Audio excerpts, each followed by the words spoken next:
Hey, how's it going, everybody? Going to be doing something a little bit different today on the channel. Usually I review newer movies that have come out, but today I'm going to be starting a new series called Movies You Haven't Seen But Should, which is pretty self-explanatory. It's movies that I don't think a lot of people have seen, but I also think that you should watch.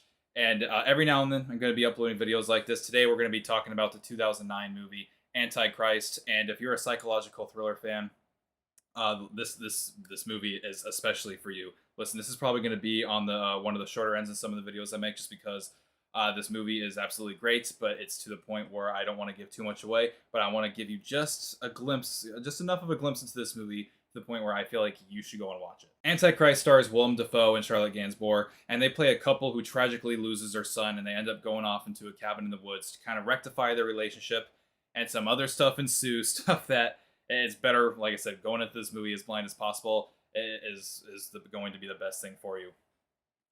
Willem Dafoe and Charlotte Gainsbourg do such a magnificent job in this movie. You really believe that they are this couple who are just basically hanging on by a thread as they lost their son, and stuff just starts happening to them. Willem Dafoe. And what's really cool is there's a lot of aha moments, and the aha moment doesn't just come from you as an audience. You as an audience member, you start having these moments where you think you have something figured out, but at the same time, a few seconds usually after you think you have it figured out, Willem Dafoe's character also thinks he's getting closer and closer to solving something, and then what you think you have figured out, along with what Willem Dafoe thinks he has figured out, is absolutely not what's going on. So this movie is absolutely not predictable at all. And as soon as this movie starts to get really intense, and you think it can't get possibly any more intense, or something screwed up happens, and you can't think that, oh, well, that's probably the most screwed up thing that's going to happen in this movie. It's not.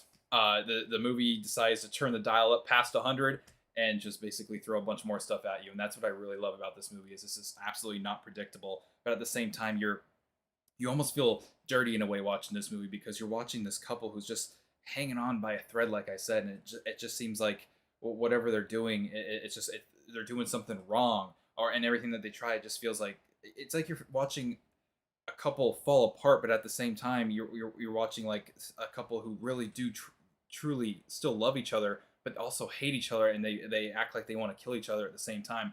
And it's this really kind of sad uh, movie about, the loss of a child and what that can really do to someone's psyche, which is why I said a lot of psychological thriller lovers out there. This is a movie definitely for you.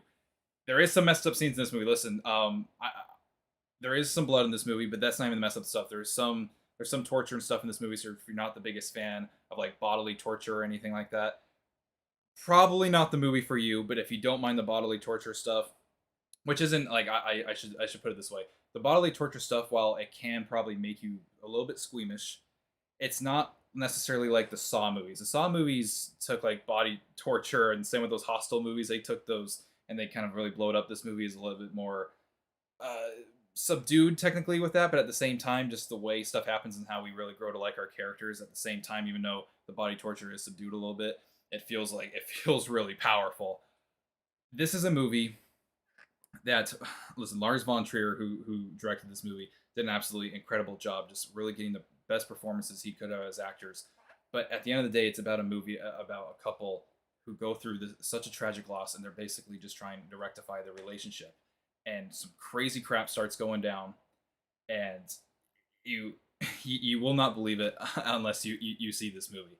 And it's really something that you're not going to see any of the twists and turns coming. So if you're a psychological thriller fan, you're looking for a movie that has twists and turns. You're looking for a movie that's not predictable at all. You're looking for a movie that basically, once you think it's already reached peak tension, it decides to turn the dial up even more and get even crazier. You're looking for a movie like that, and the movie's also only like an hour and 48 minutes long. It's not too long of a movie, and it keeps you engaged the entire way through. And it is a slow burn. It does burn slow for a little bit, but once that flame finally burns out, and once you finally get to that climax, it's definitely worth it, and I definitely recommend checking out Antichrist.